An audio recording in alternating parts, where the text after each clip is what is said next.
봉원호 작가의 단편소설 미리학 결혼 첫 번째입니다. 1995년 3월 15일 탈고.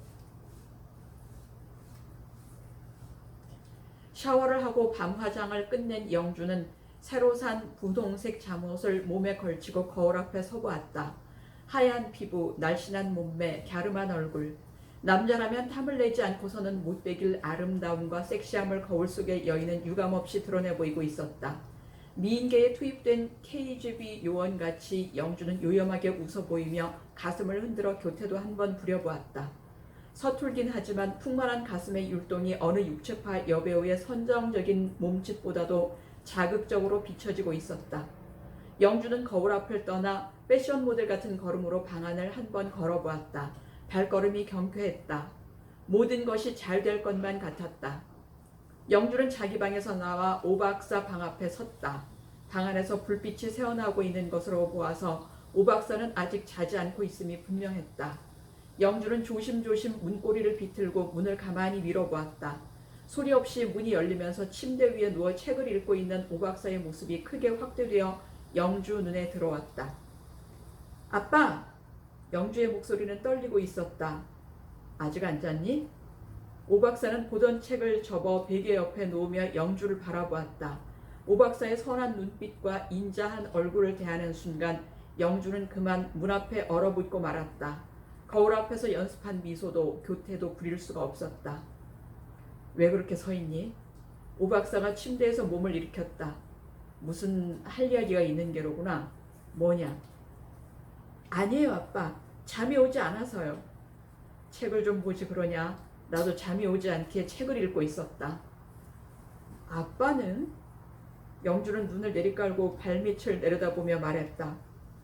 아빠는 다 좋으신데 재미가 너무 없으신 게 흠이에요. 어떻게 하면 재미있는 아빠가 될 수 있겠니?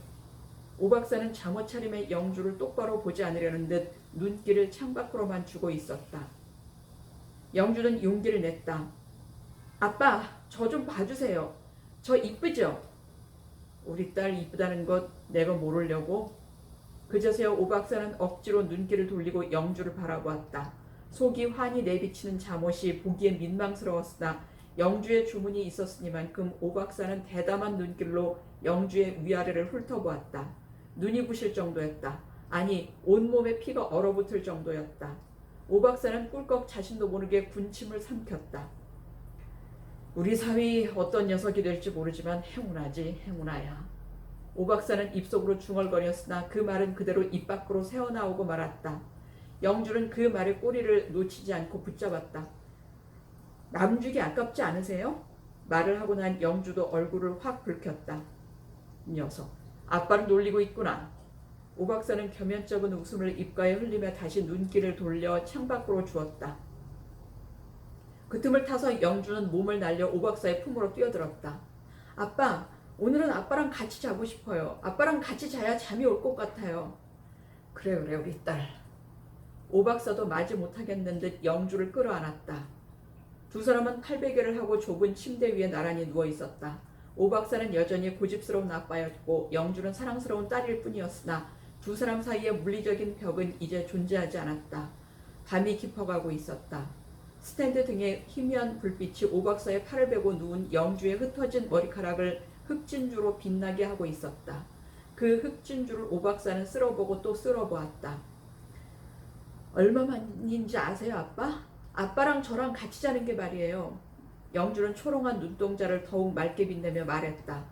글쎄다, 10년도 넘은 것 같구나. 오 박사는 눈을 지그시 감은 채 영주의 머리카락을 계속 쓸어보며 대답했다. 저의 중학교 입학을 앞두고였어요. 아빠랑 저랑 설악산 여행 갔던 거 생각나세요? 생각나고 말고 철늦은 봄눈이 한겨울처럼 펑펑 쏟아지고 있었지. 우리는 그 눈을 맞으며 설악산을 등산했었지. 눈 속에 등산을 하고 난 그날 밤이었어요.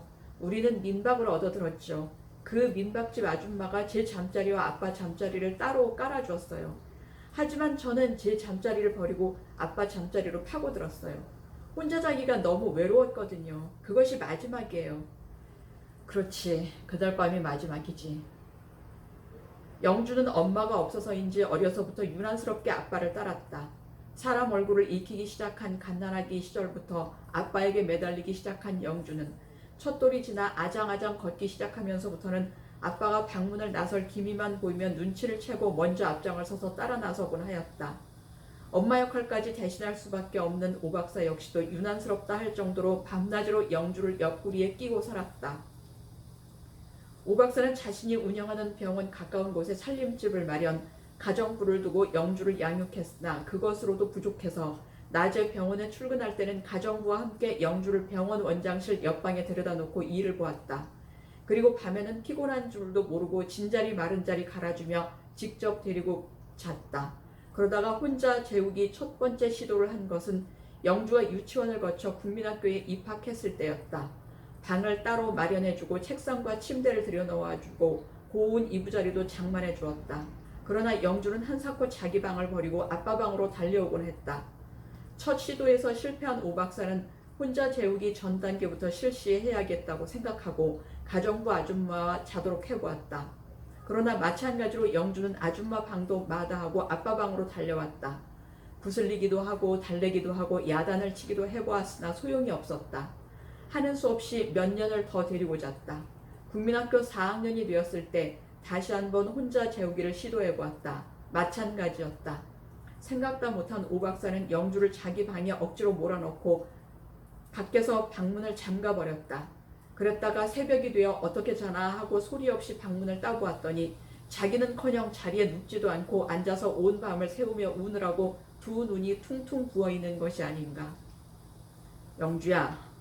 오 박사는 달려가 울고 있는 영주를 부둥켜 안으며 목을 놓고 말았다. 그 후로 다시는 혼자 재우기를 시도하지 않았다. 때가 되면 제 스스로 혼자 자겠다고 하는 때가 있겠지 했다. 아니나 다를까 중학교에 들어가더니 그날로서 영주는 아빠와 결별을 선언하고 자기 방에서 혼자 자기 시작했다. 그리고 중학교, 고등학교를 거쳐 대학 졸업을 앞둔 지금까지 단 한 번도 아빠 잠자리라면 기웃거려 보지도 않았다. 때로 오 박사는 혼자 자는 잠자리가 너무 허전해서 영주가 좀 와주었으면 하는 때도 없지 않아 있었으나 영주는 매몰스럽게 단 한 번도 와주지를 않았던 것이다. 그러던 것이 무슨 생각으로 오늘은 아빠와 같이 자고 싶다는 것일까? 시집갈 때가 되니까 마지막으로 응석을 부려보고 싶은 게지. 오 박사는 그렇게 미루어 짐작을 했다. 영주 너 애인 생겼니? 네 아빠. 어떤 사람인데? 돈 많은 꼰대. 그게 무슨 소리냐? 영주는 캐득캐득 한참을 웃고 나서 눈동자를 더욱 맑게 빛내며 말했다. 아빠, 그래 어서 말해봐. 신세대 여성들이 제일 좋아하는 신랑감 1위가 어떤 사람인지 아세요? 사자 붙은 사람? 의사, 판검사, 변호사 아니냐? 그건 9세대 여성들이 좋아하는 신랑감 1위죠. 신세대 여성들은요 돈 많은 꼰대를 1위로 꼽는데요. 그래서 너도 그렇단 말이냐? 네. 못된 것 같으니라고. 오 박사는 꿀밤 하나를 먹이려고 주먹을 쥐었다가 그냥 놓는다. 그리고 보니 우리 아빠는 어느 쪽으로 봐도 1위네. 의사에다가 돈 많은 꼰대니까. 뭐라고? 오 박사는 영주의 볼을 살짝 꼬집어준다. 아빠, 돈 많은 꼰대들이 제일 좋아하는 여자는 어떤 여자인지 아세요? 어떤 여자냐? 나이 어린 수처녀. 너 어디서 그렇게 못된 얘기만 들었니? 그러니까 아빠랑 저랑 애인하면 우리는 세상 사람들이 모두 부러워할 1등 연인이 될 거라고요. 아빠를 그렇게 놀리면 못 써. 놀리는 게 아니에요. 요즘 젊은 남자들 눈을 씻고 찾아봐도 신랑 삼고 싶은 사람이 없어요. 아빠 같은 사람이 없어요. 저는 아빠가 좋아요. 정말이에요. 아직 좋은 사람을 만나지 못했을 뿐이지. 기다려봐. 며칠 안 남았지만 아직 대학 졸업도 하지 않았잖니. 조급하게 생각할 것 없다. 싫어요. 전 아빠가 좋아요. 전 아빠하고 결혼할 거예요. 그리고 보니 우리 영주 20년 세월을 눈 깜빡할 사이에 까먹고 철없는 3살 때 그 시절로 도로 돌아갔네. 3살, 4살, 5살. 그 무렵 영주는 그 또래의 아이들이 흔히 그랬듯이 아빠하고 결혼할 거라고 했다. 그러나 그로부터 10년 후 사춘기 시절엔 역시 그 또래의 아이들이 다 그랬듯이 어릴 때 한 이야기를 들려주면 영주는 얼굴이 새빨갛게 되어 언제 그랬느냐고 펄펄 뛰었다. 그런데 다시 10년 후 오늘은 20년 전의 영주로 되돌아가서 아빠하고 결혼할 거라고 하는 것이다. 아빠, 저 어렸을 때 아빠랑 결혼할 거라고 했다면서요? 그맘때는 다 그러는 거지. 남자애들은 엄마하고 결혼한다고 하고 여자애들은 아빠하고 결혼한다고 하고. 3살 때 버릇 80까지 간다는 말 있잖아요. 저는 3살 때 한 약속 80까지 지킬 거예요. 두고 보세요. 그런 소리 자꾸 하면 아빠가 영주 때려줄 테야. 오 박사는 영주 머리 밑에서 팔을 빼고 벽을 향해 돌아 누워버렸다. 그리고 깊은 생각에 잠겨보았다. 이 녀석이 웬일일까? 오늘따라 왜 이렇게 종잡을 수 없는 소리만 하는 걸까? 아무리 생각해봐도 해답이 나오지 않았다.